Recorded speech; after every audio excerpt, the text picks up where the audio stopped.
What's up?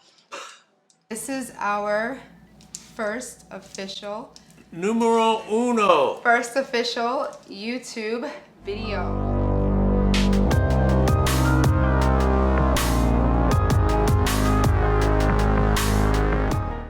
We are going to tell the story of how we met. How we met. How we met, why we met, where we met. Why? Why did we meet? I don't know. Oh, jeez. There's going to be two sides to this story. His side. Which is my side. The real side. Then my side. Which is the not so accurate side. And then there's the truth. Which is my side. So we met like 5 years ago? I don't know. Already off the bat. We're doing great, guys. We're doing Something great. Like that. We're doing great. Yeah, something like that. Yeah, so we met about like five and a half years ago. We've been together now, officially living together. 2 years. 3 years. 3 years. 3 years. 3 years. I had 3 years. 3 years. 3 years. So I had an office in Chelsea in New York City, where we live in Manhattan as well, and I had an office in Manhattan. I was coming down from my office and my neighborhood began changing, and all of a sudden like a restaurant opened next door where it used to be all commercial space. I come out my office one day, I make a left, and I'm always in a rush, I'm always walking fast and blah blah blah, and I come out and I see this beautiful woman dressed in this light powder blue dress and leaving not much to be be if you know what I mean. Honestly. And then next to her was Ebony. No, I'm kidding. No, that was her. That was her. Sorry, I just say. Honestly, I will never get used to you doing stuff like that. That was good. That was good. That was good. Yeah. That was good. No, okay. No. So no. Anyway, let me continue. Go ahead. So I see her and I'm in a rush. I had to run an errand, and I just look, and it's like she's in her own mind. I don't know what she's doing. She's not seeing it, looking, or paying attention. I was in my own. And I turn around, and the whole way, the next like 10 yards, I'm staring at her, and I'm like, oh my God, I need to. Can I say that on? No. Too late. No. That's what I'm thinking. I'm like, I'll be back to tap that. Yeah. Okay. I was working at a French restaurant in Chelsea. I was the hostess, so I was always standing either outside or right inside, just like waiting for people to come. And I was always like in my own mind. I was always, so I did not see him. World. Yeah, my own. Yeah, same thing. We know what you're saying. Okay, fine. Yeah. So I was always in my own world, and I did not see this guy pass by a few times. But what I remember is this guy comes walking in one day, and I'm inside. So on the way back from my errand, I went back upstairs to the office, dropped off whatever I needed, and then it was towards the end of the day, so it was maybe like 5, 6 o'clock, whatever. I was like, let me dip in there and check out the scenery, if you know what I mean. Oh my God! This guy comes walking like right up to me. I mean, like I'm standing inside. You were close. You walked right up to me. I was, if you're talking about social distancing, I wasn't at appropriate distance, but that was prior to that, so I was good. He walked right up to me. I was like a lot, really close. He comes walking right up to me into the restaurant, and I'm thinking, okay, this guy must be lost, or he wants a table or something, and he starts asking me, obviously, like, what's your name? Like, yeah, just like small talk, and I'm just, at that point I realized that he was just kind of not wanting a table. But somehow he got like a beer sent to him from the bartender. So he had a drink, which meant that he was going to stay like a little bit longer to finish his drink. And I never sit down, except he never sits down. Sitting down now. Obviously. Right, yeah. So I could stand up and do this though. Yeah, you could. But anyway, I was standing up because I always stand up.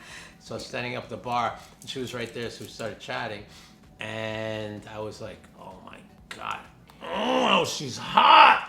So I said, why don't you give me your number? Yeah. At the end of the conversation. Yeah, he did. He just like flat out like asked my number, and I was just like, I was annoyed. Yeah, her face all of a sudden went. I was so rude and I was so annoyed because I was like, I'm at work. Like, what are you doing? Like, this is like annoying. And honestly, he looked like a rock star. Like he still looks like a rock star. So I was just kind of like, what would this guy want to do with me? Like he literally looks like a rock star. Seriously, I was like, he looks like a rock star. So, but I mean, I gave him my number though, and I don't know why. That was her first mistake, giving me her number. Yeah, yeah. Well, yeah. Right. But I gave him my number. I didn't think that anything would come of it. Little did I know. I'm persistent. Beyond persistent. Like next day, like next Like, night. I don't take no for an answer. I think it was like I think it was like the next night, right? I didn't know that he was like involved. Like he would go out to clubs and like bars, restaurants. Like I go out. I mean like I like to New Yorker partake in parties and alcoholic beverages and attractive women.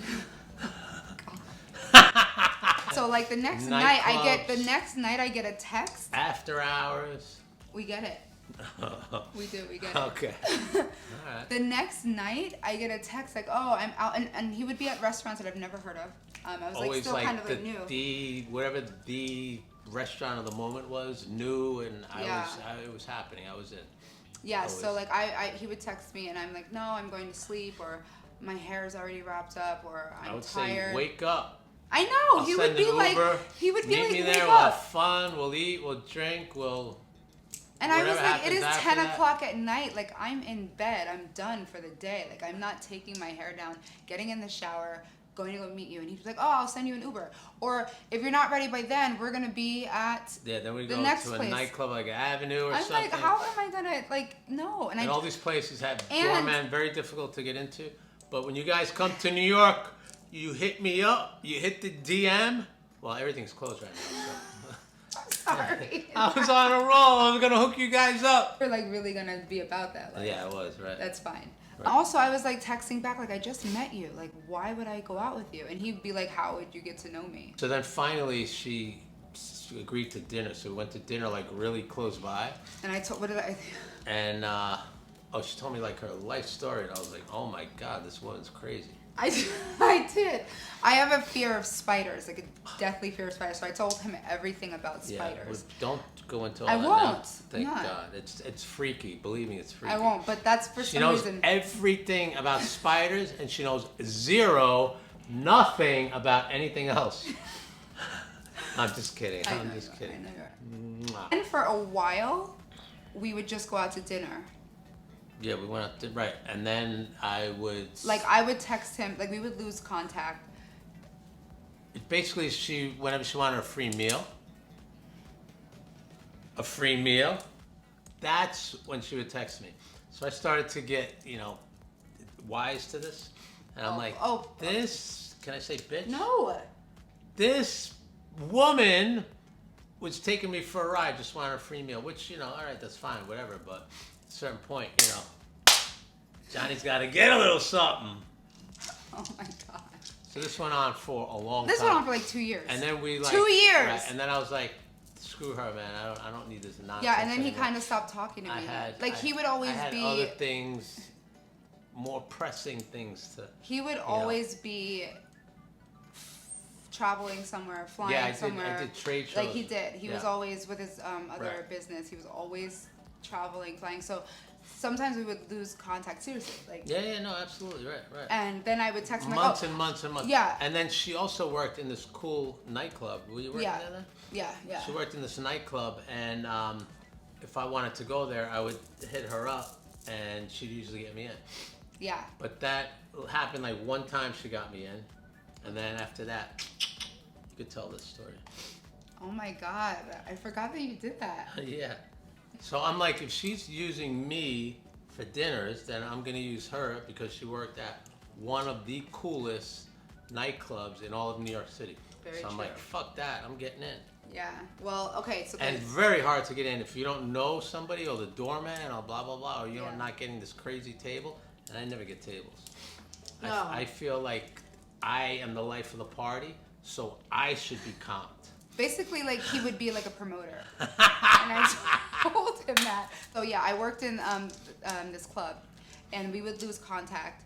And usually how we would get, we would have contact again, I would be like, oh, are you in the city?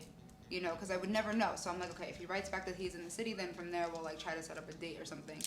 And I would always want to see him before I went to work, because then I would get food and I wouldn't have to go home with him. And then she wouldn't have to put out. You can't say stuff like that. She wouldn't have to. In 70s? Yeah, right. Yeah, so, and also there was like this, to be honest, he was so nice and kind and well-mannered that I never like felt like, you know what I was trying to say? Like I never felt like I had to do anything like that. Like I was just like, we would hang out and we would have drinks and, oh my God, remember? We'd swap stories. We would just swap stories. Like so he would. What have you been up to? Yeah, and he would, be coming back from like Mexico or something and telling me about that, and we'd have drinks and have shots, and like then we would dance, and like so it was never in like. Mexico saw Fetty Wap for New Year's, yeah, right? Fetty Wap. Did, that was badass. So he told me about that, and like so we always had such a great time, like when we hung out. It was so. And then insane. It would get frustrating at the end. So one time we came and took a taxi, and I was like, "Come on, let's go upstairs." And she's like, "I'm not going upstairs with you." I was like, "Are you kidding me?" I just slammed the door. You slammed the door. And this was after like a year and a half. I swore her off. I was like, "That's it, never again." And then I called him. Didn't I call you? No. Yes, I called you one time. Maybe. I called you in the car, and I was like, "What do you even want with me? Like, why are you?" Right. And he was like, "I like you. I want to have sex with you." Right. And I'm like, "Why?" I'm like, "Are we not having a great time?" And sex like, would make it better. Okay. I cannot stand you. Go ahead. So then, finally, I had gotten out of my relationship. I went upstate to stay with my mom for like a couple of weeks. You got to say how I was going to your nightclub. No, was that like the same? That was like during this. Yeah, that happened first, before you broke up with your guy. Really? Yeah. No, this was after. I remember. I know my emotions. Okay, go ahead. So then I come back to the city. No, you're right. No, I have to be right. You're right. Okay, yeah. So if you get to know us, you'll notice that I am usually wrong. 90% of the time correct. Wrong. Yes, so go ahead. He did this thing before to get my attention. So he would come to my club that I worked at, and he knew like the bartender there and stuff like that. And he would show up around like maybe 2:30 in the morning with a girl. A different girl every time for about 5 days in a row. Not 5. Yes, it was. Not 5 days in a row. Over like a 5-week period. Not 5 days in a row. Even I'm not that good. Jeez. There were 5 women. Yeah. Over I don't a care period what of a few weeks. Yeah. Yeah. And then one time I danced under her dress. I wore a gothic like tutu. Right. Dress thing. Yeah. So he was coming to my and it's funny because the day I did that I was with this girl, and just for fun I like picked up her dress and was dancing underneath it, so like you couldn't even see me anymore. And the woman, and after I came out from under her dress, sounds weird, the woman I was with said, "You guys slept together," because I guess she could feel the chemistry, but we had not. We hadn't even like we hadn't even kissed. Right, like for 2 years. The woman I was with could feel the chemistry she and I had, which and is what he doesn't know is when he went under my dress, I'm face to face with this woman that he's with. Like clearly he took her out all night. Beautiful green eyes. She was a beautiful woman, yeah. But she was staring right at me, and I'm just like, I'm just like looking at her. Like, and they're both like, what the hell? We're like, what is wrong with this guy? Right. And I'm just looking down and I'm like, well, I'm at work, so I don't know what's going on. Right. But then like for 5 women, he kept bringing to my job, and all of my friends at work were like, isn't that like the guy that you were like dating or something? Like, what is he doing? And I was like, No, you weren't dating me. We went out to dinner. Yeah, we went out to dinner, but nothing happened. That's why I don't know what your definition of dating is. It's like we went out to dinner we weren't having more sex. than one time. That doesn't mean that you're dating. That's in my book. That's what do you guys think? Very Nordic of him to think what I that. think. That's what I think. He was mine. I So don't know we about went that. out to dinner a few times. So then he started bringing the women to my job, and everyone at my job would be like, "What is going on? Isn't that the guy that like, aren't you texting him or whatever was happening? Whatever was happening." Texting. And I was like, "Yeah, I don't know what he's doing right now." So I was like, "Let me go talk to the doorman and tell him to not let him in again because he's distracting me." The next night, he shows up with another woman, and I am like, the nerve. I remember they walked out together, and he was in front of her. And he was pulling her, like, she was walking behind him. And I just remember, like, seeing his blonde hair go into, like, the black night. And I was like, okay. I was like, he's really, like, leaving me here right now and leaving. Yep. Like, because I got off of work in 15 minutes. But that was her decision because she was playing me. So I was like, okay, whatever. Fast forward a little bit. I sent him a text. After See, that's why all those happened first. No, then yeah. Me the text, and then, right? I got out of my relationship. And she texted me, and she's like, "Oh, are you in the city this week?" And I'm like, who is this? No, I'm kidding. No, I said to myself, like, if I'm gonna text him, whatever. It's going to be like, this is like, if I text him coming back to the city, I'm gonna like really, try to, give him a shot. So then we went out to a great Egyptian restaurant. No, I'm sorry. We went Moroccan. we went there after. We went to dinner at a Thai place, and we hung out and we had drinks and stuff. I was expecting her to split, and she's like, "Why don't we?" Because that's what you normally do. No, I would. I was like, she says, "Why don't we go somewhere else for a drink? Do you know a place?" And I was like, "Oh, I know this great place. It's an Egyptian place." And they have hookahs and a DJ, mad chill, and it's kind of loud and cool atmosphere. Some people are dancing, blah blah blah. So we went there and we hung out, and then she came back to Johnny's place, and that was it. That was it. That is how we met. That's it. I'm done. Go. All right.